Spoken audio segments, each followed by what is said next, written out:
Hello guys, so wiwithdrawin natin ulit yung ating naipon na coins dito sa Star Coins. So, ipapakita ko sa inyo guys na itong Star Coins is legit na legit po. So bali pang-apat ko na yata ang withdraw ito guys.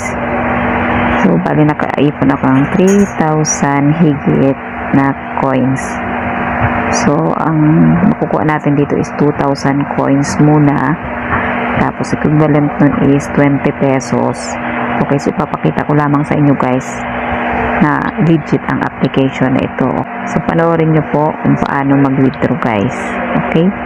Kung makikita nyo guys, dito sa ating GCash is meron tayong 47 pesos. Okay? So punta na tayo sa Starcoin application.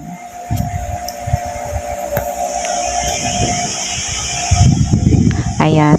So, makikita nyo dyan sa taas, may 3,330 coins na tayong naipon, guys. Ayan. Tapos, pwede na natin withdrawin yan. So, dito tayo sa 2,000 coins. Ayan, bali 20 pesos yung ating makukuha. Okay, so, pindutin lang natin yan, guys, yung 20 pesos or may logo na G or GCash. Ayan, para ma-withdraw natin.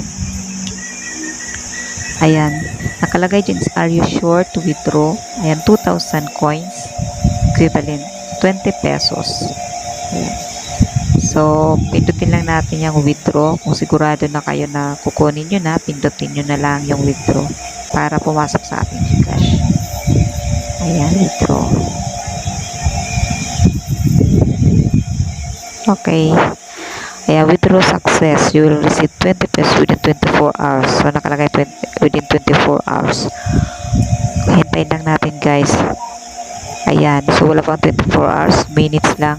Ayan, dumating na siya sa ating GCash. So, punta tayo sa ating messages. So, ayan siya, guys. Yung GCash.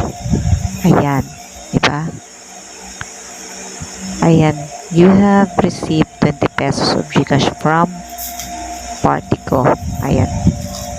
So, punta natin yung ating GCash para sure tayo na talagang pumasok siya. Ayan. So, 47. Ayan, naging 67 pesos, guys. Diba? So, legit na legit po ang application na ito. So, kahit maliit lamang, at least meron tayong nakukuha at free lang po ito. Wala kang ilalabas na kahit piso. Okay, so thank you so much guys and God bless sa inyo lahat.